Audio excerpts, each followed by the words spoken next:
बिस्मिल्लाहिर्रहमानिर्रहीम। अस्सलाम वालेकुम नाज़रीन, आप देख रहे हैं प्रोग्राम सिटी एट 10। मैं हूँ आपकी मेज़बान अना यूसुफ। उम्मीद है आप ठीक ठाक होंगे। अपना बहुत सारा ख्याल रखें, अपने प्यारों का बहुत सारा ख्याल रखें। और इसके साथ साथ मैसेज ये है कि अल्लाह ताला की नेमतों का शुक्र अदा करते रहें। प्रोग्राम का आगाज़ करते हैं जी हम खबरों से, और उसके साथ साथ 11 मिनट पे जिनकी बर्थडे है अभी से ही मुझे भी मैसेजेस आना शुरू हो जाते हैं मेरे अपने फेसबुक अकाउंट पे कि जी हमारी बर्थडे ज़रूर विश कीजिएगा। 3 मैसेज तो सुबह से मैं पढ़ चुकी हूँ। सो इसके लिए आपको 11 बजे तक का वेट करना होगा जी। 11 बजे इंशाल्लाह हम आपकी बर्थडे ज़रूर विश करेंगे। जो लोग आज ही इस दुनिया में आए हैं, मेरी अपनी सिस्टर के घर आज बेटा हुआ है। सो आप सब लोगों को भी हम कहेंगे जी मुबारक, जिनके घर जो है वो स्पेशली नन्हे मेहमान की आमद हुई है। ये छोटी छोटी खुशियाँ होती हैं, अल्लाह ताला सबको औलाद की नेमत से नवाजे। हमारे साथ हमारे सीनियर रिपोर्टर्स मौजूद हैं, इमरान यूनुस और दुर्रे नायाब। अस्सलाम वालेकुम। वालेकुम अस्सलाम। ये जो मुझे मेरे चेहरे पे मुस्कुराहट देख रहे हैं, ये मेरी टॉप स्टोरीज़ के दौरान जो मैं मुसलसल अपनी प्रोड्यूसर आयशा का रोना धोना सुन रही थी। और दुर्रे नायाब से पूछ लो कि आज ये कब होने वाला है, ये कब मुकम्मल हो जाना है। मतलब ऑनेस्टली स्पीकिंग ये हर रोज़ का मसला, इसको फेस करना पड़ता है और ये अपने साथ हम सब लोगों का दिमाग खाती है। वॉल्टन रोड की तामीर की खबर है जी दुर्रे नायाब। अच्छा, कल मेरे पे इतना प्रेशर था कि एक तरफ अथॉरिटी की मीटिंग चल रही थी। हाँ। मैं वो चलती मीटिंग छोड़ के ना 3 बजे मैंने वहाँ अपडेट करने चला गया वॉल्टन रोड पे। अच्छा। और हमारे सीनियर साइम एडिटर हैं जैन साहब, वो भी बार बार कह रहे थे कि यार खुदा फफी करो, इतने लोग आते जाते हैं, हमारे दफ्तर में रोज़ आके कंप्लेन कर रहे होते हैं। मतलब 50-100 बंदे तो रोज़ दफ्तर में पूछ रहे होते हैं। तो मैं फिर कल प्रोजेक्ट डायरेक्टर को लेके गया साइट पे। मतलब कि ये नहीं कि मैं खुद ही डिस्प्ले कर दूँ कि ये हो रहा है वो हो रहा है। मैं उसके मुँह में फिर मैंने चीज़ें कहलवाई कि जी आप बताएँ, ये 3, 4, 5 इसके सेक्शंस हैं। इसका ड्रेनेज सिस्टम था, इसका रोड नेटवर्क था, इस पर फ्लाईओवर था पैकेजेस के सामने, और ग्रीन बेल्ट प्लांटेशन नाले को बंद करने का अमल था। इन चारों पे कितना काम हो चुका है। तो कल आसिफ इकबाल साहब उनके प्रोजेक्ट डायरेक्टर, उन्होंने बड़ा ब्रीफली बताया, हमारे कैमरे मैन ने बड़ा अच्छा रिकॉर्ड किया सारा। तो कल वहाँ पे बड़ा हैरानकुन बात थी कि काम नहीं हो रहा था बड़ी तेज़ी के साथ। और जो नाला है, अब वो नाला जो है ना वो ज़मीन के नीचे दफन हो चुका है। अच्छा। आने वाली नस्ल को ये नहीं पता होगा कि यहाँ कभी वॉल्टन नाला होता था। और वॉल्टन नाला हमेशा बारिश में बाहर आ जाता था पानी सारा, और डूब जाती थी वॉल्टन रोड। तो एक तो वो बहुत अच्छी चीज़ हो गई है, पानी थ्रू कर दिया गया। दूसरी बात यह है कि अब ये फिरोजपुर रोड की जानिब से, पैकेजेस की जानिब से पत्थर डाल के सर्विस वर्क मुकम्मल करते जा रहे हैं, और ये डिफेंस मोड़ की तरफ बढ़ेंगे। तकरीबन ये पैकेजेस मॉल चील चौक तक आ चुके हैं। ये कोई 400-500 मीटर का होगा पैच। इसके बाद आगे चलना शुरू हो गया है। तो अब सिर्फ पत्थर डाल के उसको लेवल करने का अमल होगा। 1 महीने के अंदर अंदर मेरा ख्याल है कि वो सबवेस वर्क भी जो है वो अपनी स्ट्रेंथ पकड़ लेगा। और उसके बाद इस पर कारपेटिंग सितंबर में, मैं आपको बताऊं, मेरी गाड़ी तो गुजरेगी, अभी रोना धोना हो रहा है, गुजरेगी 1 महीना और। कल मैं देखिए जो बात है, मैं आपको खुश करने के लिए देखिए मैं आपको खुश करने के लिए ये भी कह सकता था कि प्रोजेक्ट डायरेक्टर ने कितनी टाइम दिया, उसने तो कहा जी कि अगस्त में। तो मैंने आपको अपना टाइम बता रहा हूँ कि सितंबर में होगा। आप सितंबर के लास्ट वीक में और अक्टूबर के फर्स्ट वीक तक प्रॉपर आप वहाँ पे ट्रैफिक गुजरते देखेंगे। कोई उसके अंदर लकूनत नहीं होगी, आपकी गाड़ियाँ आ जा रही होंगी, प्रॉपर वर्किंग हो रही होगी। और सबसे इम्पोर्टेंट बात, जो फ्लाईओवर है वो आप नेक्स्ट मंथ सितंबर के पहले हफ्ते में उससे आप गाड़ियाँ उतार सकते। मुझे बता दें अभी भी कोई रुकावटें हैं? नहीं, अभी कोई रुकावट नहीं। रुकावट तो मेजर जो थी वो इनके डिस्पोजल स्टेशंस की थी, इनके ड्रेन वर्क की थी। जो नीचे इन्होंने एक कंड्यूट सीवर बिछाया, और वो इतना ह्यूज सीवर है कि उसके अंदर आप अपनी छोटी गाड़ी के अंदर बैठ के भी उस सीवर में ट्रैवल कर सकते हैं। अच्छा। यानी कि वो इतना बड़ा कंड्यूट सीवर है जिसमें इन्होंने नाला डाइवर्ट कर दिया है। अब नाला डाइवर्ट होने के बाद जो मेजर रुकावट थी वो इसकी फिलिंग थी, और एक बारिश का जो पानी का प्रेशर आना था, और उसने उसका टेस्ट चेक कर लेना था कि जनाब ये कितना स्ट्रेंथन है कि नहीं है। और अगर ये स्ट्रेंथन ना होता तो कहीं से ये कोलैप्स भी कर सकता था या लीकेजेस आ सकती थी। लेकिन वो इनका टेस्ट बिल्कुल बेहतरीन तरीके से हो गया है। डिस्पोजल स्टेशन इनके प्रॉपर वर्क कर रहे हैं, जनरेटर लगा के, मोटर लगा के। इस बार इन्होंने पहले जनरेटर लगा के, मोटरें लगा के ना डिस्पोजल स्टेशन वर्क किया कि ये ना हो कि जो कलमा चौक वाला हाल होगा, आपको याद था। तो अब कल मैंने यहाँ पे सारा बेस वर्क होता देखा है। तो प्रोजेक्ट डायरेक्टर के मुताबिक अगस्त के लास्ट वीक तक तो हम कारपेटिंग करना शुरू कर देंगे। लेकिन मैं ये आपको बताना चाहता हूँ कि सितंबर के लास्ट वीक और अक्टूबर के पहले हफ्ते में आप प्रॉपर गुजरेंगे। आप सितंबर का भी एंड लेंगे? मैं अपना एक एनालिसिस कर रहा हूँ। लेकिन ये 100-150 फुट रोड एक तरफ की, इससे बड़ा कॉरिडोर जो है ना वो लाहौर में आप नहीं देखेंगे, इनर लाहौर में। बाहर तो आप देखेंगे। अच्छी खासी परेशानी के बाद सुकून तो कम से कम हो ही जाएगा वहाँ से गुजरने वालों को। पैच वर्क ना होने से हादसा, गाड़ियाँ तबाह होने लगी हैं। मानसून बारिशों ने मुतल्लिका महकमों की कारकर्दगी का पोल खोल दिया। अच्छा खासा पैसे जो थे वो पैच वर्क के और ये बहाली के लिए, तरक्यात के लिए जारी हुए थे। इमरान कहाँ गए? देखें, ये उसी सिलसिले का हिस्सा है जिसकी वजह से आपका वॉल्टन रोड जो है उसका काम डिले हुआ। मैं सिर्फ वॉल्टन रोड प्रोजेक्ट की बात नहीं करता, क्योंकि ये बड़ा अहम प्रोजेक्ट है वॉल्टन रोड। और जैसे कि दुर्रे नयाब की जो खबर है उसमें भी बयान किया गया है कि ये निगरान हुकूमत का एक प्रोजेक्ट था। निगरान हुकूमत के प्रोजेक्ट के हवाले से बात करें, वहाँ निगरान दौर में प्रोजेक्ट शुरू होते और दिनों में ख़त्म होते हुए भी हमने देखे कि वहाँ पर जो महकमों ने काम किया वो वाकई ऐसे लग रहा था कि जैसे जिन लगे हुए हैं, दिन रात काम जो है वो हो रहा है। और जो सूबे के सरबराह थे वो भी जिन बन के लगे हुए थे। मतलब ये भाई हमारे साथ जो बैठे हैं ना, मुझे पता है कि इनकी नींदें भी ना सुबह 4 बजे 5 बजे ना हराम हुई होती थी कि जी पहुंचना है, जाना है। तो कहने का मकसद ये है कि वॉल्टन रोड का प्रोजेक्ट जो है वो डिले हुआ। इसी तरह शहर में और ऐसे प्रोजेक्ट हैं जो डिले होते हैं। अच्छा, कुछ ऐसे प्रोजेक्ट हैं जो बन तो जाते हैं लेकिन उसके बाद टूट फूट का शिकार हो जाते हैं। मुकम्मल एक प्रोजेक्ट था ना, मतलब ये तो छोटी छोटी जगहों पे मैं वही आपको ये बताने लगा हूँ कि कुछ ऐसे प्रोजेक्ट हैं जो बनाए जाते हैं लेकिन कुछ महीनों बाद ही वो खस्ता हाली का शिकार हो जाते हैं। लाहौर शहर में आप यकीन जाने, चूँकि हम डेली ट्रैवल जो है वो करते हैं, हम चूँकि रिपोर्टर हैं, दुर्रे नयाब है, मैं और बाकी सारे रिपोर्टर, हमें पता होता है कि कौन सी रोड बनी है और कितने दिनों बाद ख़राब हो गई है। किस रोड पे क्या एक बारिश होती है और उसके बाद गड्ढे जो है वो पड़ जाते हैं और उसके बाद जो है उसका दोबारा पैच वर्क जो है वो होता है। ये माजी से भी चलता आ रहा है और पता नहीं मुस्तकबिल में भी हमें इन सूरतों का जो है वो सामना करना पड़ेगा। और उस असल वजह जो है ना, वो असल वजह यह है कि जो काम के हवाले से अगर बात करें कि उसमें क्या चीज़ें जो हैं वो इस्तेमाल हो रही हैं या उस फर्म की क्या कारकर्दगी जो है वो रही है, इस चीज़ का भी मवाजना जो है ना वो किया जाना चाहिए कि मटीरियल किस किस्म का इस्तेमाल हो रहा है। और आप यकीन जाने, मैं आपको एक छोटी सी मिसाल देता हूँ कि हॉमर टॉमस यूनिवर्सिटी जो है वो रिसेंटली उसमें नए ब्लॉक्स जो हैं ना वो बने। अच्छा, उसमें एक बहुत बड़ी बिल्डिंग जो है एडमन ब्लॉक जो है वो नई बनी है। आप यकीन जाने अभी वो बिल्डिंग मुकम्मल नहीं हुई थी कि उसकी दीवारें जो हैं वो उखड़ना शुरू हो गई, उसकी छतें जो हैं वो टपकना शुरू हो गई। और यही हाल जो है हमारे पूरे शहर में बाकी तरक्याती कामों का भी है। तो मेरे ख्याल से आपको जब भी कोई प्रोजेक्ट जो है वो कंप्लीट होने के करीब होता है तो स्पेशली उसका ऑडिट जो है वो हो जाना चाहिए। पता नहीं ऑडिट जो है वो कैसे होते हैं, कैसे किए जाते हैं, उसका जो भुगतना पड़ता है वो शहरियों को भुगतना पड़ता है। जिस तरह आप पैचवर्क की बात कर रहे हैं कि जगह जगह गड़े आपको लाहौर में। मेरे साथ तो 3 दिन से ये एक्सपीरियंस हो रहा है। मॉडल टाउन अंडरपास की तरफ जाते हैं फिरोजपुर रोड पर, सो उसके पास एक अच्छा खासा वो खड़ा है, वहाँ से ज़मीन थोड़ी सी जो है ना रोड बैठी हुई है। तो मैं 2-3 दिन से कोशिश करती हूँ, याद करके आती हूँ कि मैंने यहाँ से गाड़ी को बचाना है, और पता नहीं उस टाइम पे क्या होता है वहाँ पर। और ये एक्चुअली ऐसा होता है कि हादसात का सबब बन रही हैं। अभी बजट जारी हुआ है, कोई इतना बड़ा इशू भी नहीं है, ये छोटे छोटे काम हैं, तो फिर इसको हम ना अहली कह लें, क्या है दुर्रे नयाब? अच्छा, ये ना यही सारे इशूज़ जो इमरान ने रेस किए, जो आप रेस कर रही है, इसके लिए साबिक निगरान वज़ीर आला मोहसिन नकवी साहब ने एक फ़ैसला किया था कि एक इदारा है वही ये रोड रिपेयर, पैच वर्क्स और एमरजेंसी वर्क्स करेगा, और उसको 50 करोड़ रुपए दिए गए थे टीपा को। और उन्होंने कहा था कि जहाँ पे इस तरह कोई गटर उखाड़ देता है, कोई कहीं पे कोई डैमेज कर देता है, कोई छोटा सा गड़ा पड़ जाता है, कोई पैच वर्क रिक्वायर्ड है, तो उसमें कोई अप्रूवल लेने की ज़रूरत ना हो, आपके पास ऑलरेडी फंड हो और आप जस्ट जाके काम करें। और काम किया भी उन्होंने, बहुत सारी जगहों को टीपा ने रिपेयर कर दिया। उसके बाद ये मैकेनिज्म जो है वो किसी ने फॉलो नहीं किया। अब अनफॉर्चुनेटली ये नई हुकूमत आई है, ना ही नए बजट पर टीपा को पैसे रिलीज़ किए गए और ना ही ये काम दिया गया। लेकिन मैंने कई जगह पर उनको खुद काम करते देखा है, और वो इस विजन के तहत के ना कोई टेंडर लगाना पड़ता था, ना कोई ज़रूरत होती थी। जिस तरह आपने एक चीज़ रेस की है, किसी ने भी वो शिकायत पोर्टल में डाली, वो रिपेयर हो गया। जो मुल्तान रोड की बात कर रहे हैं ना आप, लाहौर के अंदर मुल्तान रोड के जो बाहर जीटी रोड है, लाहौर के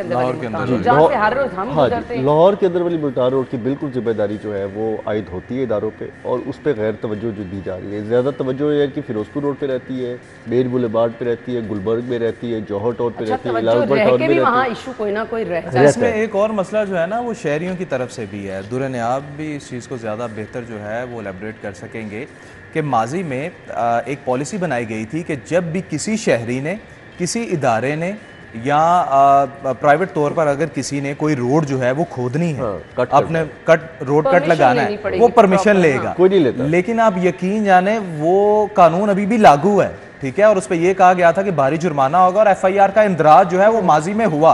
हमें अभी भी याद है कि जब कैप्टन उस्मान जो हैं वो डीसी होते थे, वो कई एफआईआर जो है वो हमने खुद दी हुई हैं कि उन्होंने एफआईआर करवाई हैं, वो कानून मौजूद है लेकिन उस पर अमल दरामद नहीं होता। आप यकीन जाने आज भी, बल्कि मैं आज सुबह देख कर आया हूँ कि इकबाल टाउन में एक नई रोड जो है वो बनी हुई है और एक साहब ने अपने प्लाजे के आगे उसको ना खोदना शुरू किया प्राइवेटली, और मैं रुका बकायदा, मैंने कहा भाई ये कुछ अर्सा कबल तो रोड बनी है और आप कहता जी वो जरा पानी का निकास ठीक नहीं हो रहा, पानी खड़ा हो जाता है, तो हमने कहा चलो खोद देते हैं, थोड़ा पानी इधर को निकल जाएगा। मतलब लोगों को एहसास ही नहीं। लेकिन मुझे नहीं लगता कि और उस पे महकमे भी खामोश हैं, माजरत के साथ उस पे महकमे भी खामोश हो रही हैं तो अच्छे खासे हादसा हो सकते हैं। पानी जिस तरह यहाँ पे जमा रहता है और 4-4, 5-5, 6-6 घंटे निकासी मुमकिन नहीं होती है, हादसा तो होंगे। देखिए ना आप, इब्रार तो आप लोगों की बात कर रहे हैं, लेकिन यहाँ पे हालत ये है कि टीपा का इख्तियार है रोड कट का एनओसी देना, और अगर वायलेशन होती है तो डिप्टी कमिश्नर को वो लिख सकते हैं और डिप्टी कमिश्नर उस पर जो है एफआईआर भी देते हैं और बंदों को अंदर भी कराते हैं। लेकिन यह ऐसा नहीं हो रहा।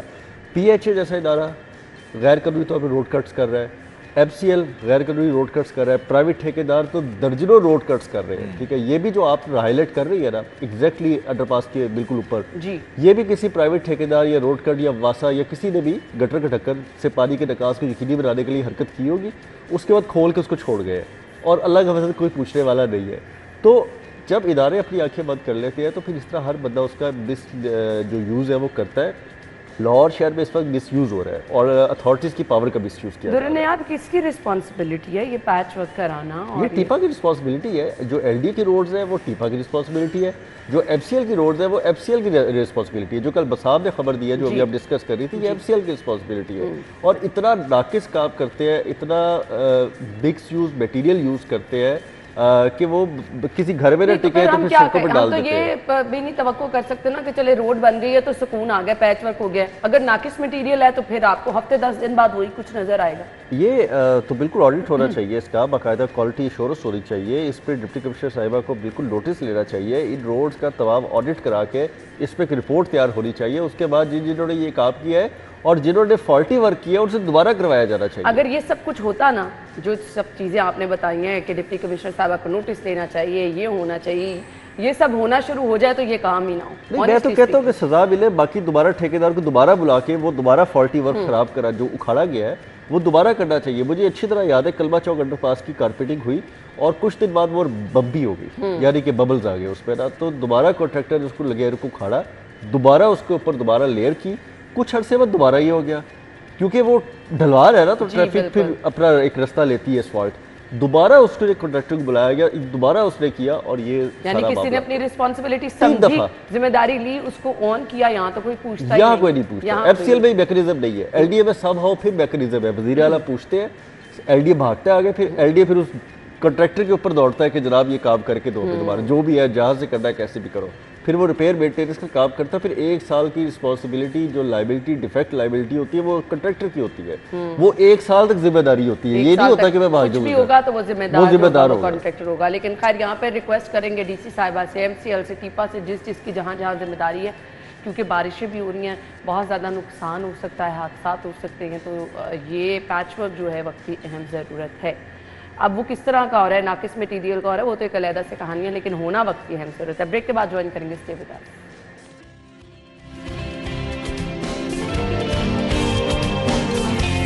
हम अपनी अगली खबर की तरफ आएंगे। एलडीए वासा टीपा 96 अरब का बजट मंजूर। एलडीए गवर्निंग बॉडी के पहले इजलास के अहम फैसले, ये पहला इजलास हुआ है, बड़े फैसले किए गए हैं। बजट इनाफ है दुरे नायाब? मेरा ख्याल है कि इससे ज़्यादा बजट तो होना भी नहीं चाहिए। अगर यही इस्तेमाल कर ले इन तकरीबन 9-10 महीनों में जो अब रह गए हैं माली साल के, तो बहुत बड़ी बात है। अब देखें ना आप, इसमें सबसे जो मुस्बत बात मैंने देखी है वो है वासा का बजट। वासा ने तारीख में सबसे पहला जो बजट है ना इस दफ़ा बगैर खसारे के पेश किया। नहीं तो मैं इतनी खबरें दे के थक गया था कि वासा को 2 अरब का खसारा, एक दफ़ा तो 4 अरब का खसारा हुआ था 2 साल पहले। तो 4 अरब के खसारे के साथ वासा जो है वो बजट पेश करता था। पिछले साल 2 अरब का बजट खसारे के साथ पेश किया और आज 0। अब इसके पीछे ना एक लंबी दास्तान है, वो तो खैर अलग है, फिर बजट से हट जाएंगे। मैं पूछने वाली थी ये हो कैसे गया फिर कि रेवेन्यू जनरेशन इस एफडी वासा ने जितनी की और जिस तरह लोगों को वाटर मीटरिंग और वाटर कनेक्शन के नेटवर्क पे लाए वापस, और उसके बाद रिकवरी है जिस तरह की प्राइवेट हाउसिंग स्कीम से, प्राइवेट डेवलपर से, और जितने भी लोग थे, यूनिवर्सिटियाँ हो गई, कॉलेजेस हो गए, जितने भी हर जगह से जो हुआ वो उन्होंने डेफिसिट ज़ीरो कर दिया। और दूसरा बड़ा जो इस पर फैसला था, जो हाथ था, वो साबिक निगरान हुकूमत का था कि उन्होंने 2002 के बाद उनको एक नॉमिनल से रेट पे टैरिफ पे इजाफे की मंजूरी दी कि बड़ी ज़्यादती है कि आप 25 साल 27 साल हो गए हैं और कोई पैसा बढ़ा नहीं रहे और पानी लोग जो है बेदरेग इस्तेमाल कर रहे हैं, तो उसके रेट बढ़ने से भी फ़ायदा हुआ, उनको वो भी रिकवरी हुई। फिर जुर्माने जुडिशल वाटर कमीशन ने किया, वो भी जुर्माने रिकवर हुए। फिर एमडी वासा ने रिकवरी तेज़ की और उस पर अब जो पैसे हैं वो 0-0 पे पहुंच चुके हैं। सही। और इतने सेल्फ सफिशिएंट हो गए हैं कि मेरा ख्याल है कि मैं देख रहा हूँ आइंदा 1-2 साल में को किसी ग्रांट की भी ज़रूरत नहीं होगी। वासा का रेवेन्यू इतना मजबूत हो चुका है। अब एलडीए की बात करें, एलडीए देखें ना, मुझे मेरा इख्तलाफ ये है कि एलडीए हमेशा पोश इलाकों को सोचता है। एलडीए ये नहीं सोचता कि सब्जाजार का भी कुछ हो, एलडीए ये नहीं सोचता गुजरपुरा का भी कुछ हो, इलाहाबाद टाउन की खस्ता हाली, जिस तरह इमरान तो बेचारा रोज़ ही बारिश पे सड़क तलाश कर रहा होता है, हालांकि रोज़ रहता है वहाँ पे, तो उसका कुछ सोचे। भाग भाग के गुलबर्ग, मेर बुलेवार्ड, एमएम आलम रोड, लिबर्टी, हुसैन चौक, ये से बारी नहीं निकल पाते। कल भी बजट पे जो तकरीबन 4.5 अरब का इन्होंने आउट सोर्स एक प्रोजेक्ट पेश किया है, उसमें गुलबर्ग की तवीरों बहाल ली है बस। और गुलबर्ग में एमएम आलम रोड पहले क्या था कि फुटपाथ बना दिए थे, सड़क नहीं कर दी थी, अब फुटपाथ ख़त्म करके सड़क दोबारा नहीं कर रहे हैं, और फुटपाथ ख़त्म करके जो पार्किंग है वो बिल्डिंग्स के आगे कर रहे हैं, सोलर लाइटें लगा रहे हैं, अंदर जो है वो जनाब पता नहीं क्या क्या। तो मुझे ये बताया कि क्या आप समझती है कि एलडीए का सारा जो बजट है, जो मेजर चेक का वसाइल है, वो सिर्फ गुलबर्ग में बसता है? बिल्कुल। आपके पास इतने डिप्राइव्ड एरिया, आपने मुल्तान रोड की बात की, उससे मुल्क आबादियाँ देख लें, आपने इलामा इकबाल रोड रहते हैं आप उसकी देख लें, आप सब्जाजार की हालत देख लें, आप इलामा इकबाल टाउन के साथ समनाबाद तक अंदर जाना शुरू हो जाए, बहुत बुरे हालात हैं। इवन के जौहर टाउन की बहुत सारी सड़कें, अभी आपने देखा है कि पानी कितना जौहर टाउन सड़कों पे बह गया है, बहुत बुरे हालात है। ये आपकी मेन रोड जो ख़ियाबान फिरदौसी जो एलडी का माथे का झूमर है उनके सामने है, उसके जो हालात हैं, पता नहीं किस लम्हे मुझे डर लग रहा होता है कि वहाँ पे मैं गुजर रहा हूँ बारिश में और गाड़ी जो है ना वो किसी खड्डे में गिर जाए। और मैं सबको मशवरा दूंगा कि अगर वो अल्लाह गोल चक्कर से आ रहे हैं और शौकत खानम की तरफ जा रहे हैं, तो आपने मोस्ट राइट लेन जो ग्रीन बेल्ट के साथ है उस पर गाड़ी नहीं चलानी बारिश की तरह। उसकी क्या रीजन है? उसके नीचे बोसीदा सीवर ट्रंक है और वही बैठती है। आपको याद होगा इमरान, याद होगा कई साल पहले जो औरत अपने बच्चों के साथ जा रही थी और गाड़ी अंदर बिल्कुल वो बेचारी, आपको आइडिया नहीं है वो कितनी बड़ी इस वक्त मौत का एक शिकंजा बन चुकी है वो रोड। मैं तो नहीं करता, मैं तो जो मर्जी हो जाए, आप ये देखिए, मैं तो बारिश में रोड पे जाता ही नहीं हूँ, और अगर बहुत मजबूरी हो तो सर्विस लेन या थर्ड लेन में मैं ट्रैवल करता हूँ, मोस्ट लेफ्ट। तो ये हालात हमारे इंफ्रास्ट्रक्चर का हो चुका है, उस पर तवज्जो नहीं है। अब इन्होंने कल बजट में 2 मनसूबे अप्रूव कराए हैं, एक एमएम आलम रोड और एक मेन बुलेवार्ड गुलबर्ग, यानी वहाँ पे काम जनाब, वहाँ पे सड़कें बनेंगी, फुटपाथ बनेंगे, साइकिल ट्रैक बनेंगे, जरूरत भी नहीं है। अब वहाँ कौन साइकिल की जरूरत भी नहीं है। आप पूरा दिन खड़ी हो जाए, आपको 1 या 2 या 5 लोग मिलेंगे जो साइकिल पे होंगे वहाँ पे साइकिल ट्रैक। मुझे पता है कौन साइकिल लेके जाएगा वहाँ पे, सवाल ही नहीं पैदा। सारी कमर्शियल एक्टिविटीज है वहाँ, कमर्शियल प्लाजे है, मल्टीनेशनल कंपनीज है वहाँ पे, ट्रैफिक रहती है वहाँ पर, तो कोई मतलब वो संडे को तो एक वो सुबह साइकिल वाली एक्टिविटी होती है और वो एक रैली की सूरत में, और वहाँ पर तो पार्किंग की सहूलत नहीं है, ये साइकिल ट्रैक कहाँ बनाया जाए। और एक फैसला और अच्छा जो कल सिर्फ मैं देखा, ये तो खैर इनकी अपनी मसावी तकसीम का नहीं है, जिस पे तो मैं बिना डिस्करेज करूंगा कि ये नहीं होना चाहिए, बाकी इलाके भी हैं। 9 सड़कों की कमर्शलाइजेशन बहुत देर बाद खोली है, 2013 से बंद थी। कौन सी 9 सड़क? ये वो सड़कें जहाँ पे 100% कमर्शलाइजेशन हो गई है, ठीक है, अल्लाह के फजल से कोई रेजिडेंशियल कोई रेजिडेंशियल नहीं कर, मतलब कि 2013 से हम लोग इनको कह रहे हैं कि यार यहाँ या तो यहाँ से पैसे ले लें इन लोगों से जो कमर्शियल एक्टिविटीज कर रहे हैं, या फिर इनके कारोबार बंद कर दें। ये कोई तरीका नहीं है कि बीच में टेनेंट फायदा उठा रहा है। ये वो रोड है एलडीए के सामने, आप देखें 25-30 कैफ़े बन चुके हैं, वहाँ पे इतने ज़्यादा कमर्शियल शोरूम बन चुके हैं।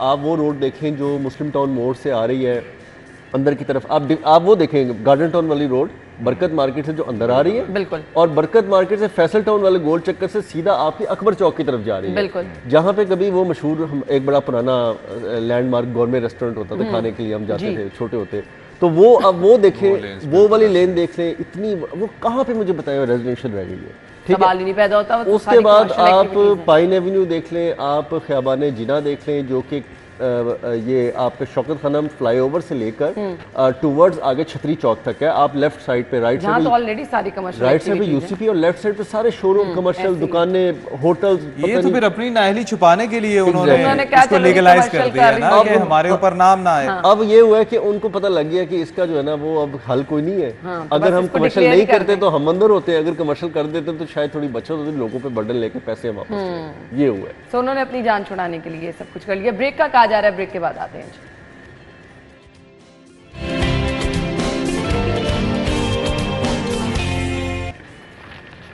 Welcome back. खबर है लेस्को के डिस्ट्रीब्यूशन में खराबी, फनी खराबियां पैदा होने से सोलर सिस्टम से बिजली की पैदावार कम हुई है। बहुत सारे लोगों को इस मसले का सामना भी करना पड़ा है, लेकिन लेस्को के डिस्ट्रीब्यूशन सिस्टम में खराबी हम जिम्मेदार तो नहीं है ना इसकी। इमरान देखें, लेस्को के हवाले से बात करें तो इस वक्त बददुआएं समेटने वाला सबसे बड़ा इदारा लेस्को। सही कह रहे हैं आप। देखिए, अच्छा लेस्को के हवाले से हम हमेशा देखें, इन पे कई केसेस भी चले हैं कि ये ओवर बिलिंग जो है वो करते हैं, करप्शन भी होती है और बड़े मसाइल होते हैं। देखें, इनके चंगुल से निकलने के लिए लोगों ने क्या सोचा? लोगों ने सोचा कि हम अपने घरों में सूरज से बिजली पैदा करते हैं, सोलर लगवाते हैं, शमसी तवानाई से बिजली पैदा करते हैं अपने तहत। किसी ने उधार पकड़ा, किसी ने कुछ बेचा और सिस्टम जो है हमने लगाया। ये खुद हमने अपनी आंखों से देखा भी है कि कई ऐसे हमारे दोस्त हैं जिन्होंने अपने घरों की चीज़ें जो है बेच के, किसी ने गाड़ी बेच के सोलर लगवाया। अब आप यकीन जाने कि भाई आप खुदारा उन पे आप रहम करें कि अगर उन्होंने आपकी मदद के बगैर बिजली पैदा करनी शुरू कर दी है, खुद भी इस्तेमाल कर रहे हैं और आपके सिस्टम में भी प्रोवाइड कर रहे हैं, तो अब आप उनको सहूलत देने की बजाय आपने उनको ऐसे चुंगल में फंसा दिया कि अब ये जो मसाइल इनके हैं, ट्रांसफार्मर इनके जल रहे हैं। अब ट्रांसफार्मर जलने से देखिए इन्होंने किया क्या है, इन्होंने क्या किया है कि अब वो बेचारे ट्रांसफार्मर इनके जले हैं, अब वो बेचारे ना अपने सोलर से बिजली खुद इस्तेमाल कर सकते हैं और ना इनको वापस दे सकते हैं। चले, अगर इनके ट्रांसफार्मर जलते हैं जो कि 3 फेज, देखिए सोलर के लिए 3 फेज मीटर जो है वो जरूरी है, ठीक। अगर 3 फेज मीटर नहीं, इन्होंने किया गया, इन्होंने कहा जी चले हम 2 फेज पे चला देते हैं, आप हमारी बिजली इस्तेमाल करते हैं। मतलब किसी ना किसी तरीके से अवाम को महंगी बिजली जो है वो बेचनी है। जैसे मैंने पिछले प्रोग्राम में आपको बताया था कि इन्होंने वो जो एक खैर पिछले 2 साल से वो पॉलिसी जो है वो अपनाई हुई है कि अगर आपका यूनिट जो है वो 200 से 201 होता है, तो जहां आपको पहला 100 यूनिट 700 का पड़ता था, दूसरा 100 यूनिट 200 तक 10 रुपये का पड़ता था, 6 महीने तक वो यूनिट आपको 23 रुपये फी यूनिट पड़ेंगे, ठीक है। और इन 6 महीने में आप पर लाजिम है कि आपके यूनिट जो है 200 से ऊपर ना जाएं। ये गरीब आदमी की मैं बात कर रहा हूँ ना, उस पर ये जुल्म करते थे। अच्छा, उसके बाद अब सोलर वालों के साथ ये ज्यादती करना शुरू कर दिया कि जी अब हम आपको 2 फेज पे चला देते हैं, आप हमारी बिजली यूज करें। ये तो सरासर ज्यादती नहीं, अगर सिस्टम में खराबी हुई भी है तो वो ठीक नहीं हो सकती। नहीं करनी ना, नहीं करनी, क्यों करनी? तो नियतों में क्यों करें? तो पहले की गई है, क्योंकि ये ना मेलाफाइड इंटेंशंस जो है ना इनकी पैदाइशी है लेस्को की, और ये हमेशा ये सोचते हैं कि हम ओवर बिलिंग कैसे कर सकते हैं, हम डिफेक्ट लाइबिलिटीज कैसे डाल सकते हैं, हम किसी का मीटर खराब डिक्लेयर करके उसको पूरे साल का किस तरह बिल डाल ठोक सकते हैं। तो ये इनकी ना नीयतों की खराबी है, और मैं ये समझता हूँ कि ये शायद एक कौमी फरीजा भी अदा कर रही है कि मुल्क में वैसे इनकलाब आए ना आए, लेकिन इनकी वजह से आ जाना है। ये मैं आपको बता दूँ कि जितनी सियासी जमातों ने कोशिश कर ली है ना, वो उस पर तो आवाम हरकत में नहीं आई, लेकिन जो जुल्म लेस्को कर रहा है ना और वापडा कर रही है बिजली के बिलों की मद में, तो इंशाल्लाह ये मुझे लग रहा है कि ऐसा कोई ना लोगों ने हरकत पे आ जाना है। और आपको पता है कि एक सियासी जमात जो मुल्क की है वो वैसे भी इस चीज़ को लेके बहुत सीरियस हुई हुई है, और अभी लाहौर में भी वो धरना देने आ रहे हैं। IPPs के जुल्म के अलावा एक खिलाफ तो वो तो महाज चल रहा है, दूसरा अब जो लेस्को ने ज़बरदस्ती आपको अपनी बिजली जो थोपने का सिस्टम शुरू कर रखा है ना, और ये तो देखें ये तो कोई बड़ी बात नहीं है, आप कुछ भी स्विच इधर से उधर करें, कोई ना कोई इधर से इधर फीडर ट्रिप कर दें, उधर का वाला जला दें और उसके बाद कहें कि आज के बाद यही बिजली है बस, तो लोगों की जो सोलर की छतें हैं ना वो सिर्फ छाँव लेने के काम रह जाएंगी, लोग उसके नीचे बैठ के छाँव ले सकेंगे, उसके अलावा कोई फ़ायदा नहीं होगा। तो ये किसी मिशन पे है, मैं इल्ज़ाम में बहतान तराशी नहीं कर रहा, लेकिन जो इनकी आए रोज़ एक के बाद एक नई इनोवेशन है ना लोगों को भारी बिल डालने की, वो मुझे समझ नहीं आ रही कि नेगेटिव माइंड आपका जो डिस्ट्रीब्यूशन सिस्टम है यार उसकी खराबी ही नहीं खत्म हो रही। वो खुदा का खौफ खाएं, ठीक है आप सस्ती बिजली नहीं दे सकते, ठीक है आप अपने लाइन लॉसेस जो है वो कंट्रोल नहीं कर सकते, आप बिजली चोरी जिसमें आप खुद मुलव्वस हैं आप उसको खत्म नहीं कर सकते। आप ओवर बिलिंग जिसमें खुद आप मुलव्विस हैं वो आप ठीक नहीं कर दुनिया में सकते। लोग तो भाई पॉजिटिव माइंड इस्तेमाल करके इनोवेशंस लाते हैं, ठीक है, हम इंशाल्लाह नेगेटिव करके साजिशों में इनोवेशन लेके आ जेबों जाते से हैं। पैसे और निकलवाने ये हैं ना कितनी दुरेना बड़ी यार। बात है कि इतनी बड़ी नेगेटिव इनोवेशन लेके आए हैं कि हमारे तो तस्वर में भी नहीं अच्छा, था। हमने पूरी दुनिया में कहीं देखे, वो आप देख मैंने रहे थे ना, मैक्सिमम लोग सोलर की तरफ जा रहे हैं, उनको अब कैसे काबू मैंने और दुर्रे ने, आपने ना, आप यकीन जाने, हम दोनों ने इकट्ठे बहुत दुनिया के समझ कई ममालिक जो है ना वो देखे हुए हैं। कहीं भी हमने ये चीज़ नहीं देखी कि अवाम पे अगर एक टैक्स डाला गया है, टैक्स का बोझ डाला गया है और अवाम वो टैक्स पे कर रही है। पूरी दुनिया में कभी ऐसा नहीं हुआ कि उस टैक्स को भरने पे भी आपको टैक्स पड़ता है, उस टैक्स को इस्तेमाल करने में भी टैक्स पड़ता है। लेकिन आपके बिलों में कई ऐसे टैक्सेस हैं कि जो आपको टैक्स डले हैं ना, उस टैक्स पे भी आपको टैक्स पड़ रहा है। यानी ये चीज़ें समझ से बाहर होती जा रही हैं, आवाम पे बोझ डाला जा रहा है इसी तरह से। ब्रेक के बाद हम आएंगे अगली खबर की तरफ, आप हमारे साथ ही रहिए।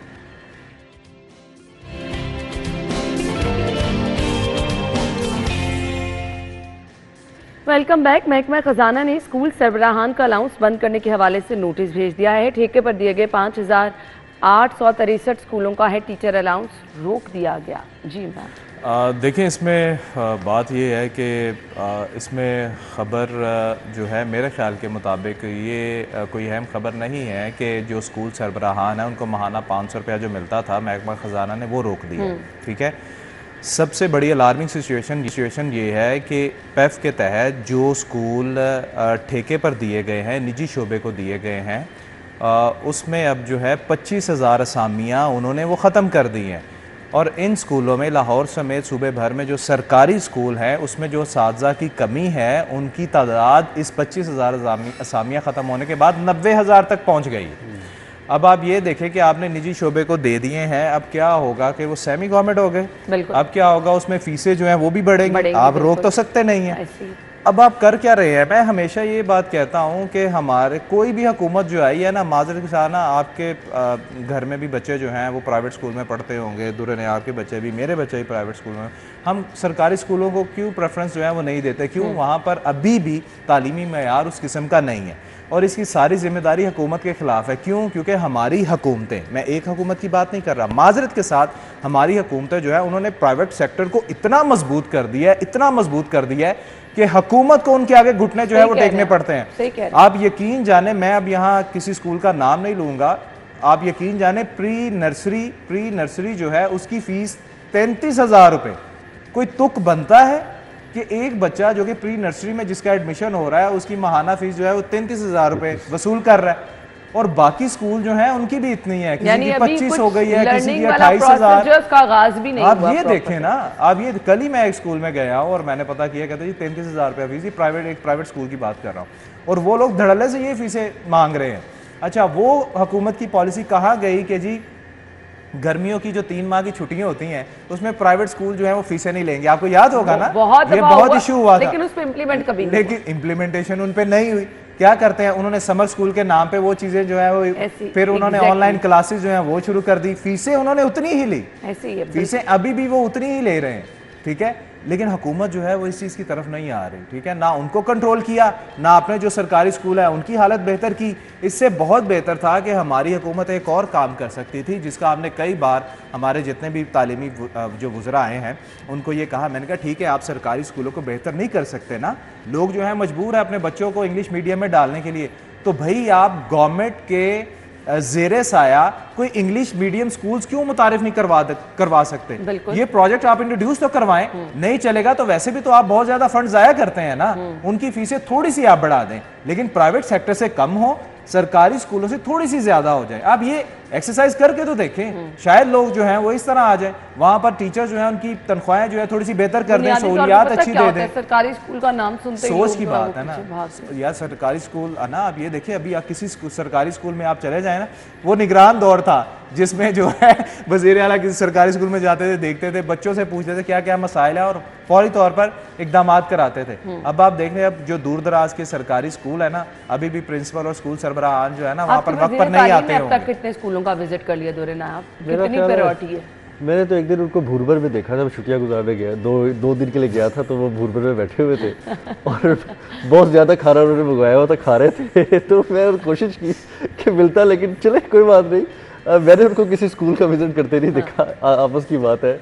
और हालत ये है कि वैसे वो सोशल मीडिया पे बहुत एक्टिव दिखाई देते हैं, तो बड़ा नज़र आता है कि वो यहाँ गए वहाँ गए, अपने हल्के के लोगों के लिए बड़े हकूक़ के लिए लड़ रहे होते हैं। मैंने एक ऐसी वीडियो भी देखी जिसमें वो पुलिस पे चढ़ाई की हुई थी उन्होंने कि मेरे हल्कों के लोगों को ये ना कहा जाए वो ना कहा जाए। लेकिन वज़ीर आला मरीम नवाज़ साहिबा ने भी एक कोशिश की, आपको याद होगा, वो इम्तिहानी मराकीज़ और स्कूलों में गई, लेकिन उसके बाद उन्होंने भी मेरा ख्याल ये असेस कर लिया होगा जहाँ कैमरे बहुत ज़्यादा थे, ये ठीक नहीं हो कैमरास भी बहुत ज़्यादा थे, तो हुक्मरान जहाँ ये असेस कर ले कि अब ये ठीक नहीं हो सकता सिस्टम, तो उसके नीचे ट्रिकल डाउन इफेक्ट होता है। तो नीचे वजारत हो जाए, चाहे नीचे सेक्रेटरी हो जाए, चाहे टीचर्स हो जाए, कुछ भी हो जाए, वो उसी करते हैं।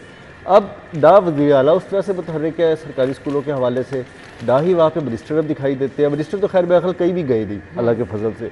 उसके बाद जो सेक्रेटरी है तो वो तो ऐसे है जैसे सेक्रेटरी स्कूल एजुकेशन है ही नहीं, ठीक है। अब रही बात डिस्ट्रिक्ट एजुकेशन अथॉरिटी की और बाकी इदारों की, तो उसकी भी अब वो खबरें उस तरह से नहीं आती। जुनैद भी बेचारा घिसट पिसट की कोई खबर निकाल लेता होगा, ज़बरदस्ती की दे देता होगा, अदरवाइज एक्टिविटी वाला काम कोई नहीं वहाँ पे रहेगा। कोई एक्टिविटी हो तो खबर भी आए ना। खैर बहुत बहुत शुक्रिया आप लोगों के वक्त के लिए। ब्रेक होगी, हेडलाइंस होंगी, फिर हम आपको ज्वाइन करेंगे। स्टे विद अस।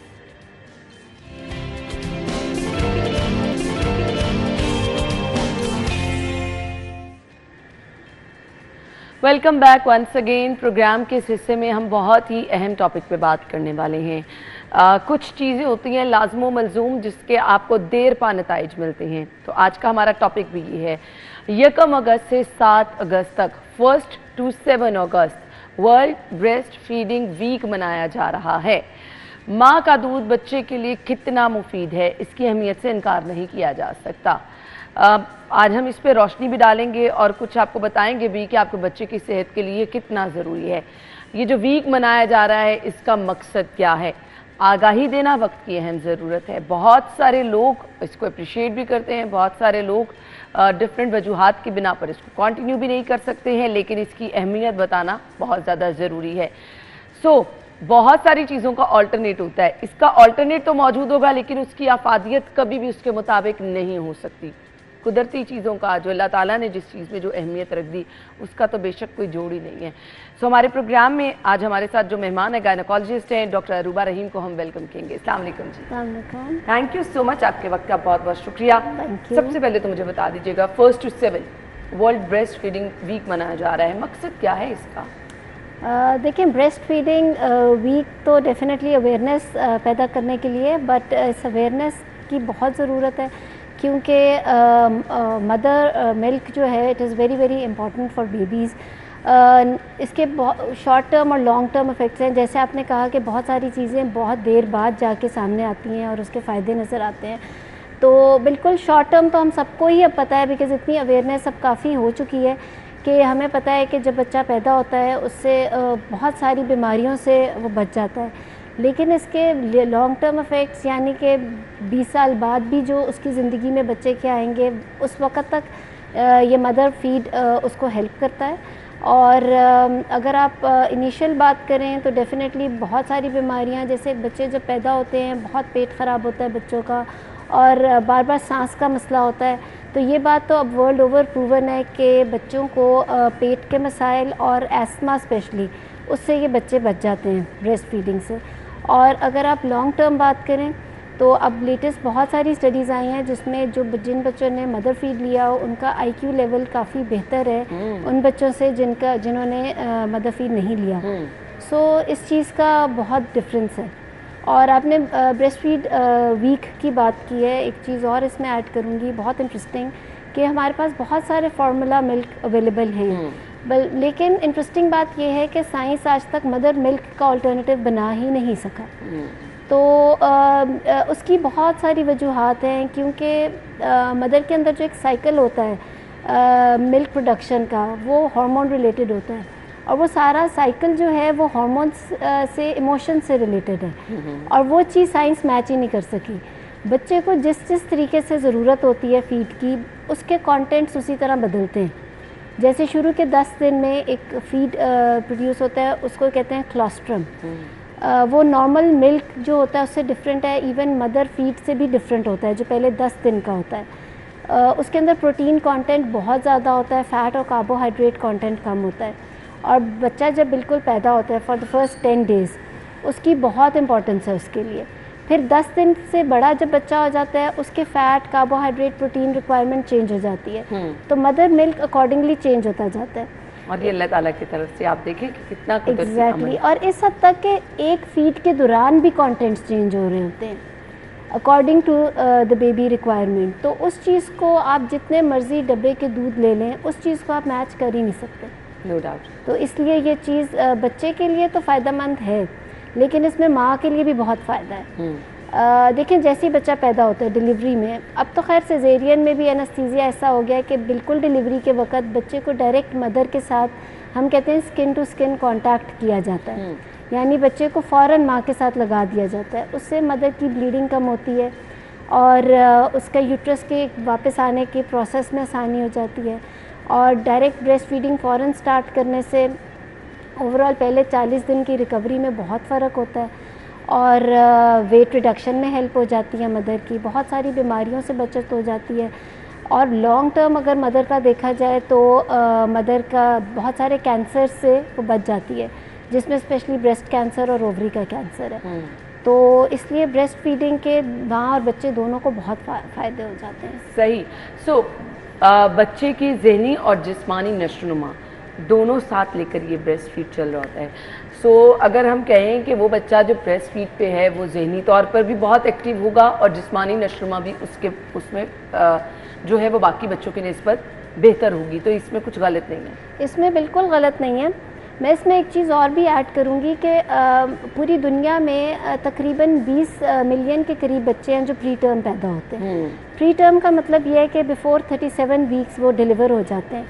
और दुनिया की स्टडी है कि 96% इसमें से ऐसे इलाकों में पैदा हो रहे हैं जहाँ पे अच्छी नर्सरीज़ और जहाँ पे फैसिलिटीज़ नहीं है। एक बड़ा अच्छा कॉन्सेप्ट बहुत सालों से आ चुका है, पाकिस्तान में बहुत प्रैक्टिस हो रहा है और डॉक्टर्स बहुत इनकरेज करते हैं।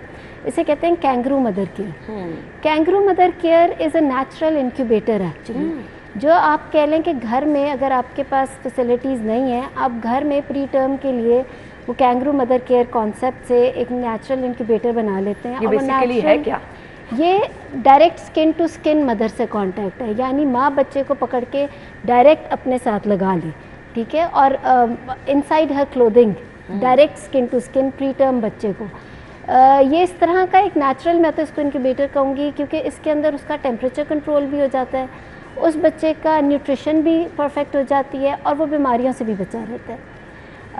इस ब्रेस्ट मिल्क में, और साथ ही इस ब्रेस्ट मिल्क में इतनी ताकत है, आप देखें कि माँ को बेशक कोई बीमारी भी हो, जैसे कि इवन कोविड के दिनों में अगर माँ को कोविड है तो कोविड वायरस में भी ब्रेस्ट फीडिंग इनकरेज ही की जाती थी। बच्चे को वो प्रोटेक्टेड रखता है एक्सेप्ट वेरी फ्यू डिजीज़ेस, उसमें बच्चे को, माँ को वो खुद बता देते हैं जिसमें फीड नहीं कराना होता, जिसमें एड्स, HIV और इस किस्म के CMV टाइप वायरसेस है। लेकिन अदरवाइज़ जो कॉमनली अगर किसी को कोई बीमारी भी हो तो मोस्टली मोर देन 90% में उल्टा ब्रेस्ट फीडिंग इनकरेज की जाती है। तो प्री टर्म बच्चों के लिए या जो ग्रोथ रिस्ट्रिक्टेड बच्चे होते हैं उनके लिए कैंगरू मदर केयर का कॉन्सेप्ट बहुत ही बेहतरीन है। इससे वर्ल्ड ओवर मोर्टेलिटी रेट, यानी कि बच्चों के मरने की अमवात बहुत कम हो गई।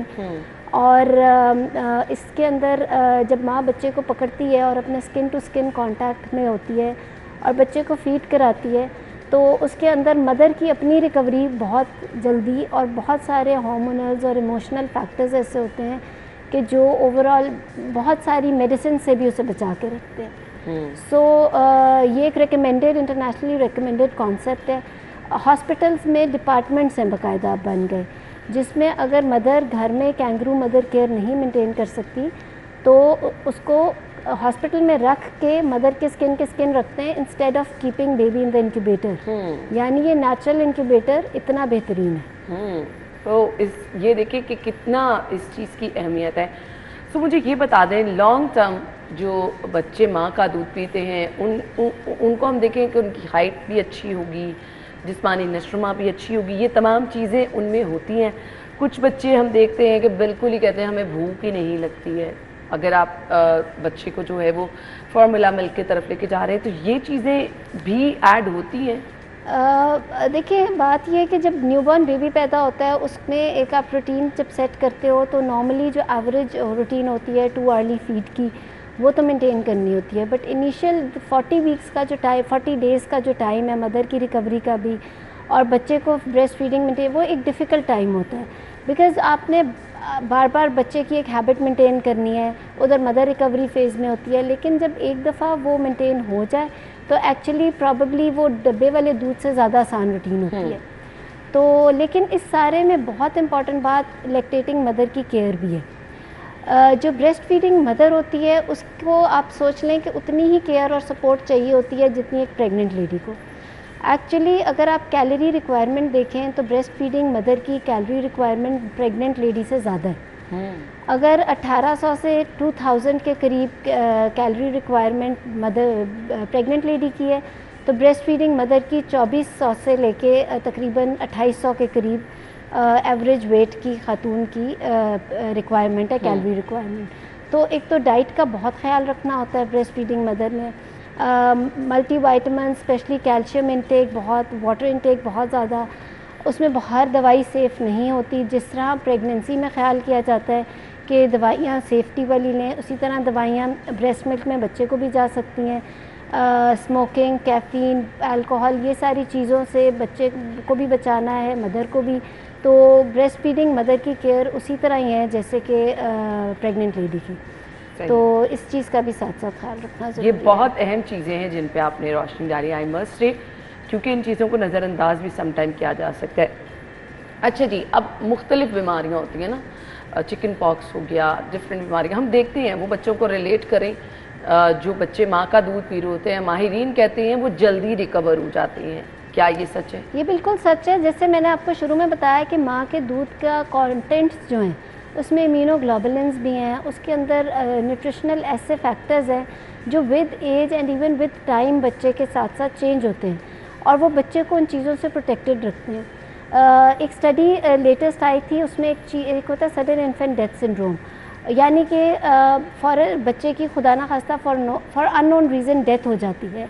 जो बच्चे ब्रेस्ट फीडिंग वाले हैं उनके अंदर इसका इंसिडेंस बहुत कम है। ये तो शॉर्ट टर्म इफेक्ट्स हैं। लॉन्ग टर्म इस तरह के बच्चों में शुगर का मसाइल और इस तरह के जो जेनेटिक मसाइल हैं वो भी कम होते हैं।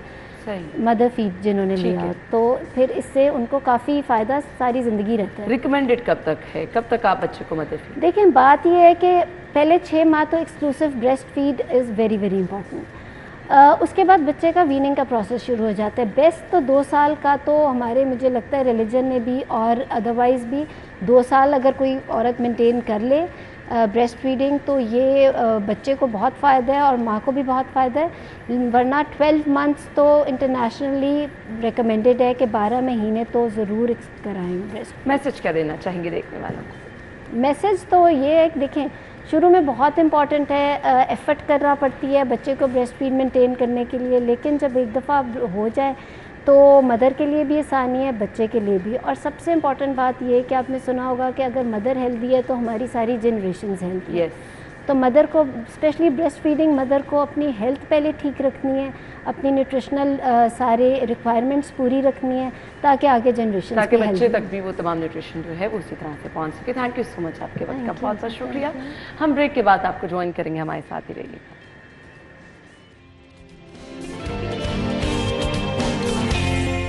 तो ये इंटरेस्टिंग और इसमें छुपा मैसेज तो आपको मिल ही गया होगा। मैं इससे पहले कि अपने आज के मेहमान का तारुफ कराऊं, हम कहते हैं हमने माहौल को साफ़ सुथरा रखना है, दरख्त लगाने हैं, लेकिन अगर दूसरी तरफ देखें तो मेरे सामने जो रिसर्च है मैं ज़रूर आपके साथ भी वो शेयर करूंगी। 251 मिलियन लेड पेंसिल की सालाना पैदावार हो रही है। 8 मिलियन दरख्तों की कटाई के बाइस इसको मुमकिन बनाया जाता है। अभी जो आपने वीडियो देखी, इसमें नौजवान क्या कर रहे हैं जी, वो एक कागज़ का टुकड़ा, जिसे अब ये पेपर भी हम ज़ाया कर देंगे, इसको एक साइड पे फेंक देंगे।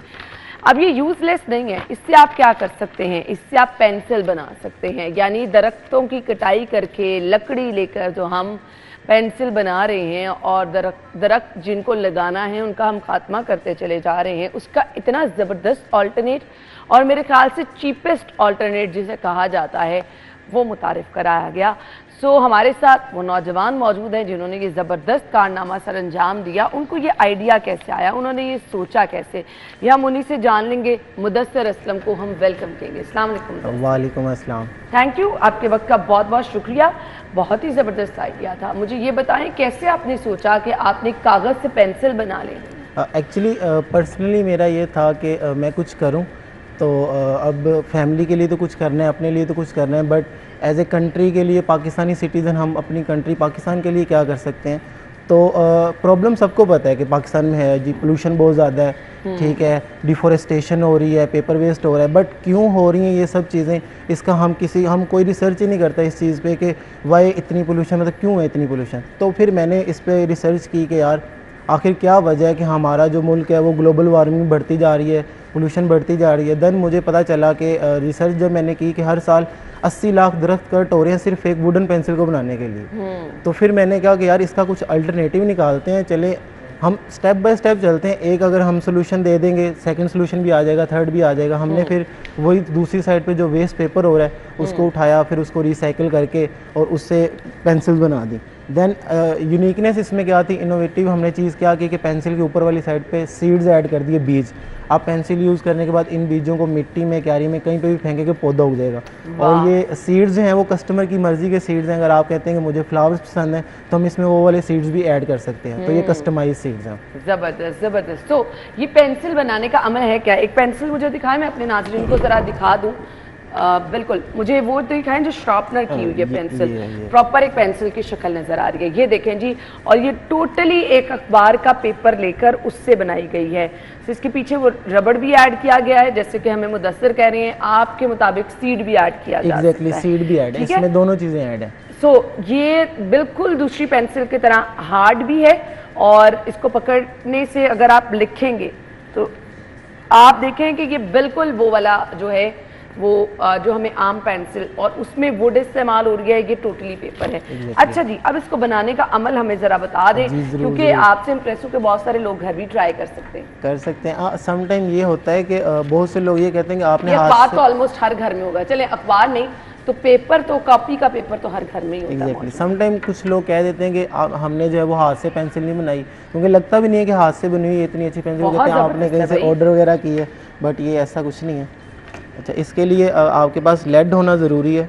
लेड मतलब सिक्का, तो अगर वो नहीं है तो फिर आप नहीं बना सकते pencil. Lead, scissor and seed. Sharpener करने में उतनी स्मूथ होती है जिस तरह हम एग्जैक्टली शार्पनर करें तो स्मूथ तरीके से होती है। स्मूथ तरीके से सेम कोई ऐसा स्पेशल चीज़ नहीं है, सेम तरीके से होगी। और मेरा नहीं ख्याल कि ये बहुत लंबा प्रोसेस है या मुश्किल अमल है, इसको आप आसानी से बना सकते हैं। एग्जैक्टली आसानी से बना सकते हैं हम इसको। ठीक है। अच्छा जी, आपने सिक्का ले लेना है, उसकी मेजरमेंट कर रहे हैं आप ना? जी, मैं पहले मैंने देखना है कि पेपर कितना इसके लिए लगेगा, क्योंकि इसका जो साइज है, इसके साइज का मैंने पहले पेपर कट करना है। यानी सिक्के की जो लेंथ है उसके अकॉर्डिंग आपने मेजरमेंट कर लेनी है जी। ठीक हो गया।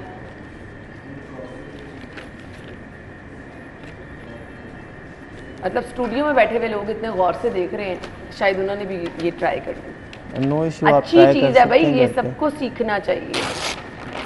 पैसे भी बच जाएंगे, वैसे ही टैक्स इतना लग गया इन चीज़ों पर। नहीं, आप बाय भी कर सकते हैं, ऐसा इशू नहीं। हम बना रहे हैं तो आप हमसे ही बाय कर सकते हैं, क्योंकि हम तो अब बच्चे ने यूज़ करनी है। मेन चीज़ ये है, तो बच्चे को मुश्किल होती है बनाने में, इवन वो बना नहीं सकता, तो उसके लिए बेहतर ये है कि बच्चा बाय कर ले, क्योंकि पाकिस्तान में इस टाइम कोई भी पेंसिल नहीं बना रहा हमारे अलावा। अभी ये मैंने पेपर काट लिया, और ये पेपर और ये सिक्का उसकी लेंथ के मुताबिक, सिक्के की जितनी लेंथ है ना उसके मुताबिक उन्होंने पेपर की कटिंग कर ली है। और फिर हमें ग्लू भी चाहिए होगी। ग्लू भी चाहिए, ग्लू अच्छी होना बहुत ज़रूरी है जी, वाइट ग्लू। ठीक हो गया।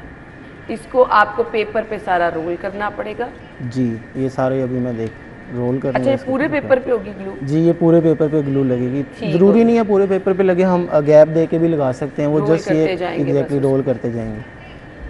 अच्छा, ये बहुत ज़्यादा स्मूथली, यानी कहीं पे भी ना फील नहीं हो रहा, हिलजुल नहीं रहा कागज़। ऐसे इवन ये अभी आप देखें हाथ से बनी है तो इतनी अच्छी लग रही है, हम जब इसको मशीन से बनाएंगे तो ये इससे भी ज़्यादा अच्छी जो है वो क्योंकि ये देखे ना, मैं अगर ऐसे पेपर को घुमाऊंगी ना तो वो पेपर हिलता जुलता कहीं से महसूस होगा, आवाज़ आ रही है पेपर की। इसमें तो बिल्कुल भी फील नहीं हो रहा कि आपने पेपर यूज़ किया। वो बस अब हमारी स्टार्टिंग में था, थोड़ा मुश्किल होती थी, सही बनती नहीं थी, बट अब प्रैक्टिस हो गई है तो अब हमें पता है कि हमारी पेंसिल अच्छी ही बनेगी। आपने फुट से उसको एडजस्ट कर दिया? एडजस्ट कर दिया, ठीक हो गया। ठीक है, अभी हमने ग्लू लगानी है। ठीक है, वाह भाई ज़बरदस्त। ये होता है कि जी आपके पास कुछ करने की लगन होनी चाहिए, दिमाग होना चाहिए। आप यूजलेस चीज़ों को, अखबार हम रद्दी में फेंक देते हैं, अब ये रद्दी में फेंक के अखबार से आप कितनी ज़बरदस्त चीज़ें बना रहे हैं। अच्छा, इसको मुसलसल पूरे को आपने रोल कर लेना है और फिर ड्राई होने के लिए भी रखना है इसको? एग्जैक्टली, इसको ड्राई होने के लिए जो है वो कितना टाइम होता है दरकार? मिनिमम जो है वो 30-40 मिनट और मैक्सिमम 1 घंटे तक हमने इसको रखना ही होता है ताकि वो अच्छे से ड्राई हो जाए, क्योंकि ग्लू जब तक ड्राई नहीं ना होगी तब तक ये शॉर्प नहीं हो सकती। शॉर्प नहीं हो सकेगी, तो इसको फुल ड्राई पहले करना है, तो वो फिर उसको प्रॉपर तरीके से शार्पनर नहीं होगा। ऐसे ही है। ये सिक्के बाहर आसानी मिल जाते हैं अगर कोई घर में खुद ट्राई करना चाहे? एक्चुअली मिल जाते हैं सम टाइम, आप उर्दू बाज़ार से जाके बाय कर सकते हैं, सम टाइम नहीं भी मिलते, आपको जो है वो मंगवाने पड़ जाते हैं। ठीक हो तो गया। ये है इसमें सिनेरियो एक दो। अच्छा, आम पेंसिल इस वक्त बाजार में कितने की मिल रही है? अच्छा, आम पेंसिल जो है वो इस टाइम बाजार में अच्छी वाली क्वालिटी की? अच्छी वाली क्वालिटी की जो है वो 35, 40, 30 से स्टार्ट होकर 40 तक जा रही है अच्छी पेंसिल जो है। और ये कितने में मिल जाएगी? हमारी पेंसिल जो है वो 20 रुपये में मिलेगी जो हम बना रहे हैं। ठीक हो। ये जो है कॉस्ट इफेक्टिव भी है, इवन लाइट वेट भी है, इजीली शार्प होती है और प्लांटेबल है, सस्टेनेबल प्रोडक्ट है। तो काफ़ी क्वालिटीज़ हैं इसमें अगर वुडन पेंसिल की निस्बत देखा जाए तो। ज़बरदस्त चीज़ ये है कि मुदस्सिर ने आपको बनाने सिखा दिया, ज़रूर अपने घर में भी ट्राई करें। माशाल्लाह बच्चों में आजकल इतना टैलेंट है, हम देखते हैं, तो ये आप घर में भी ट्राई कर सकते हैं। अदरवाइज एक पेंसिल मुदस्सिर से ऑर्डर करके अगर आप मंगवा लेंगे तो आपको पता चल जाएगा पेंसिल कैसे बन रही है। एग्जैक्टली, आप ऑर्डर कर सकते हैं।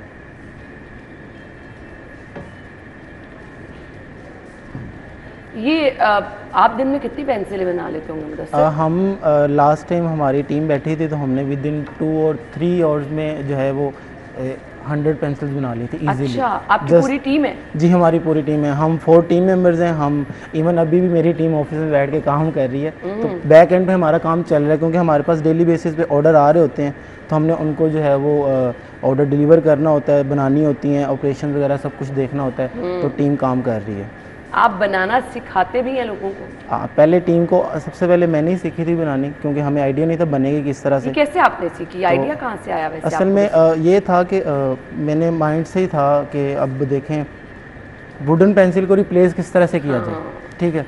तो वो हमें ये था कि यार, हम पहले सोचा कि नहीं हो सकता, आई थिंक इसका कोई अल्टरनेटिव नहीं है। देन हमने अगेन एंड अगेन इस पर रिसर्च जब मैंने की, अपने सीनियर्स, मैंने प्रोफेसर वगैरह से पूछा, तो हमें देन ये गाइड किया गया कि यार हम इसको कवर कर सकते हैं पेपर से, अगर हमारे पास लेड हो। स्टार्टिंग में फिर लेड का इशू था, लेड नहीं था मिलता, तो फिर जब लेड मिला फिर पेंसिल सही नहीं थी बनती। सही। तो रोल किस तरह से करने, अब तो मुझे पता है कि भाई अभी देखें अच्छा, आधी आप इसको बड़े तरीके से रोल कर रहे हैं। सरफेस आपकी स्मूथ होना और थोड़ी हार्ड होना, जैसे ये शीशा है ना, बहुत ज़रूरी है। सरफेस अगर वो सॉफ्ट होगी आपकी तो वो ठीक तरीके से उसकी लेयर जो है वो बंद नहीं हो सकेगी। ऐसे ही है। ज़मीन पर रख के करें तो मेरे ख्याल से ज़्यादा बेहतर हो जाएगा। ज़मीन पे रख के करें बिल्कुल, वो क्योंकि हार्डनेस होगी नीचे, तो वो और भी सरफेस स्मूथ होती है। अच्छा, इसके बीच में सिलवटें भी आ रही हैं, आप उसको भी कवर करते जा रहे हैं, उससे तो कोई फ़र्क नहीं पड़ता? नहीं, उससे कोई फ़र्क नहीं पड़ता, सम टाइम आ जाती हैं, क्योंकि पेपर है और हाथ से हम बना रहे हैं, तो ये थोड़ा सा इशू आ जाता है, बट इसका ये कोई इतना बड़ा इशू नहीं है। ठीक है,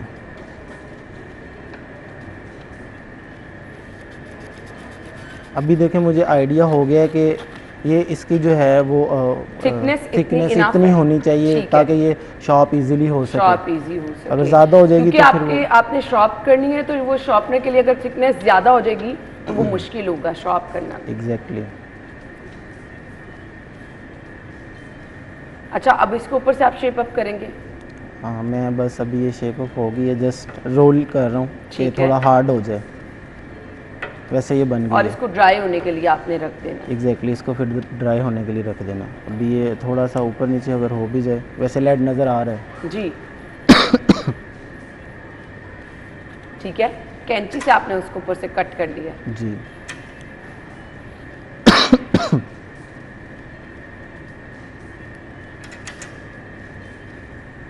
अभी हम इसमें अच्छा सम टाइम बहुत से लोगों का सवाल भी होता है कि जो हम इसके टॉप में ऐड कर रहे हैं वो प्लास्टिक है, ठीक है, बट मैं ये आप देख लें, ये प्लास्टिक नहीं, ये कैप्सूल है। हाँ जी, जो हम बिल्कुल। खाते हैं, ठीक है, तो ये वो जबरदस्त। कैप्सूल है यानी आप उसको भी जो है वेस्ट नहीं होने देते। एग्जैक्टली हम इसका ये है कि हमारी प्रोडक्ट अगर हम प्लास्टिक यूज़ करते हैं तो वो सस्टेनेबल नहीं रहती, तो इसलिए हम कैप्सूल यूज़ कर रहे हैं कि जिसको हम खा सकते हैं। ये बायोडिग्रेडेबल है।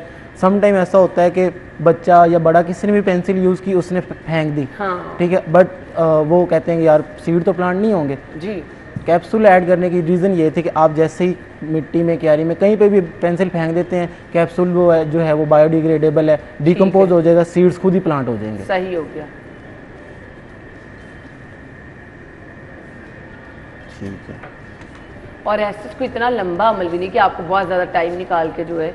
एग्जैक्टली ऐसे ये बस अभी भी जल्दी जल्दी में बना दी। ये हमने इसके टॉप में सीड्स ऐड कर दिए हैं। ले जी, ये पेंसिल रेडी है, लेकिन इसको शार्प ये भी नहीं कर सकते क्योंकि अभी ग्लू जो है वो गीली है।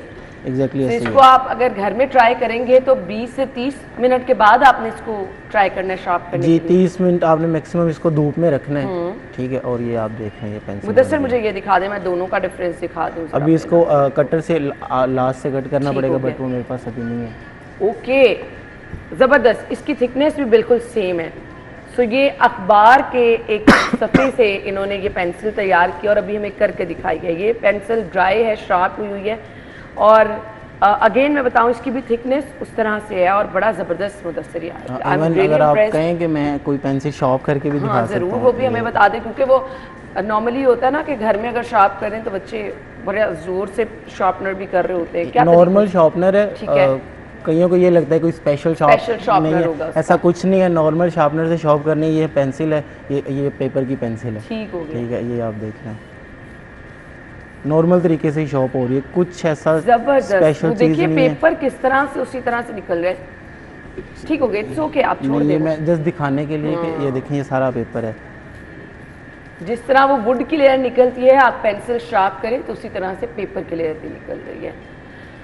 सो ये देखें, आप यूजलेस चीज़ों से, जो अखबार आप रद्दी में दे देते हैं, जो कागज़ के टुकड़े आप कहीं ज़मीन पर फेंक देते हैं, कॉपियाँ, किताबें, इवन आप यूज़ हुई कॉपियों से भी बना सकते हैं। एग्जैक्टली हम बना सकते हैं। जो आपने स्टार्टिंग में मेरी एक वीडियो भी चलाई थी, उसमें मैंने वही पेपर जो नॉर्मल यूनिवर्सिटी में यूज़ हो रहा था, बच्चे ने फेंक, इवन ये जो पेपर आपके पास है आप फेंक देते हैं, तो हम यही उठा के इससे भी पेंसिल बना सकते हैं। क्योंकि हमारा मेन मोटिव ये है कि हमने वेस्ट पेपर से ही पेंसिल बनानी, तो वो वेस्ट पेपर कोई भी हो, इशू नहीं है। कुछ फ्यूचर प्लान्स भी हैं आपके आगे कुछ करने? जी, हमारे फ्यूचर प्लान ये है कि अभी हम हाथ से बना रहे हैं, तो हम मशीनरी की तरफ जा रहे हैं। हम इसकी मशीनरी बाय करें ताकि इजीली कोई भी बच्चा है वो अपने नियर बाय जो घर के पास उसके शॉप है, उधर से जो है वो इजीली हमारी प्रोडक्ट बाय कर सके। चलिए जी, good luck.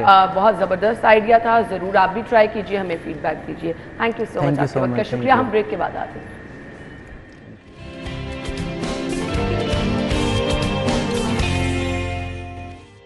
Welcome back once again. Segment का सिलसिला आगे बढ़ाएंगे, शामिल करेंगे आज के भाव।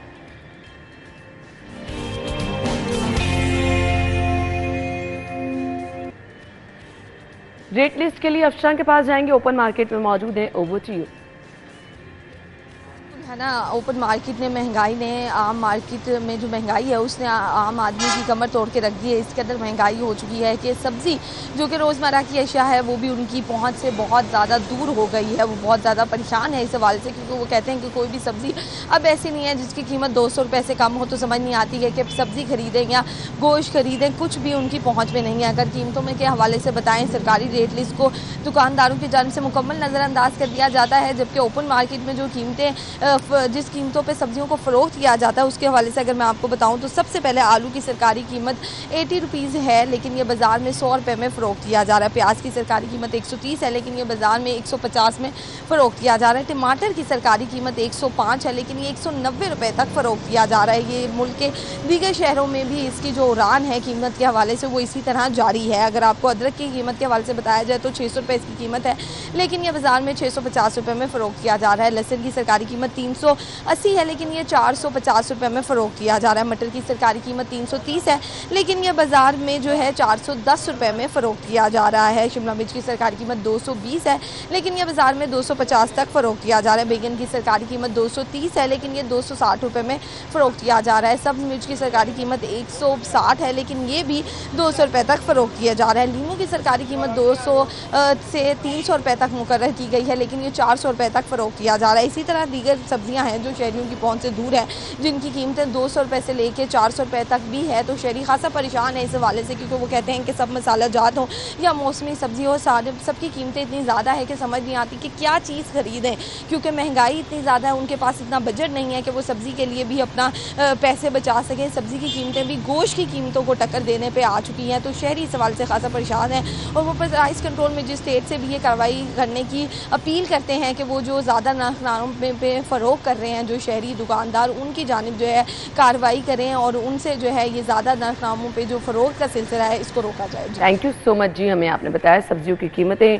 शहरी ये कह रहे हैं कि नर्ख कंट्रोल किए जाएँ, सरकारी रेट वाली सब्जियाँ जो हैं वो सब स्टैंडर्ड हैं, अच्छी सब्जियों के लिए वैसे भी अच्छे दिन होते हैं।